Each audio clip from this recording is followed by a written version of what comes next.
खूबसूरत सफर का अंतिम पड़ाव है। एपिसोड 12 उस सुकून और पूर्णता की कहानी है जिसकी तलाश आर्यन और मीरा को पहले अध्याय से थी। वक्त का मरहम सबसे बड़ा होता है। समीर की शादी के उस हंगामे और आर्यन के साहसी फैसले को बीते अब 6 महीने हो चुके थे। दुनिया वैसी ही थी, लेकिन आर्यन और मीरा की दुनिया पूरी तरह बदल चुकी थी। आर्यन ने जिस लाइब्रेरी में मीरा को पहली बार देखा था, उसे अपनी कला और मीरा के प्यार से फिर से जिंदा कर दिया था।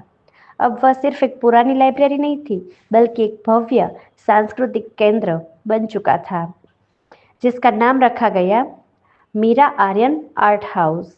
उद्घाटन का दिन था। पूरी इमारत को पीले और सफेद फूलों से सजाया गया था। आर्यन के पिता विश्वनाथ जी वहां नहीं थे, लेकिन उन्होंने एक छोटा सा खत भेजा था जिसमें लिखा था, इमारत अच्छी बनाई है और नींव शायद उससे भी बेहतर चुनी है। यह उनके गौरव की हार और प्यार की जीत का संकेत था।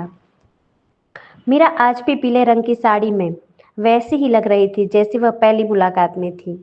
उसके हाथों में आज भी वही पुरानी डायरी थी, लेकिन आज उसके पन्ने कोरे नहीं थे। आर्यन उसके पास आया और उसने देखा कि मीरा डायरी की आखिरी पन्नों पर कुछ लिख रही है। क्या लिख रही हो? आर्यन ने मुस्कुराते हुए पूछा। मीरा ने डायरी आर्यन की तरफ बढ़ा दी। डायरी के उस आखिरी पन्ने पर, जिसे आर्यन ने कभी खाली देखा था, अब एक खूबसूरत कविता लिखी थी। लकीरें अधूरी थी, शायद हाथ छोटे थे, ख्वाब ऊंचे थे, मगर जमाने के दिल खोटे थे। तुमने जो थाम लिया हाथ मेरा भीड़ में, तो समझ आया कि बिछड़े हुए दिल कभी न टूटे थे, हमेशा के लिए। सूरज ढल रहा था और लाइब्रेरी की खिड़कियों से वही सुनहरी रोशनी आ रही थी। आर्यन ने मीरा का हाथ अपने हाथों में लिया। अब उनके बीच कोई डर नहीं था, न कोई समाज की दीवार थी और न ही अतीत का कोई साया।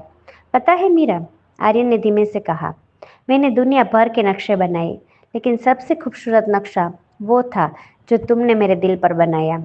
मीरा ने अपना सिर आर्यन के कंधे पर टिका दिया। बाहर हल्की हल्की बारिश शुरू हो गई थी, लेकिन आज मीरा को डर नहीं लग रहा था। आज बारिश की हर बूंद उसे यह एहसास दिला रही थी कि उसका घर, उसका सुकून और उसकी मंजिल सब कुछ यही है। लाइब्रेरी के मुख्य द्वार पर एक तख्ती लगी थी जिस पर लिखा था, यहाँ कहानियाँ खत्म नहीं होती, बस एक नए अध्याय की शुरुआत होती है।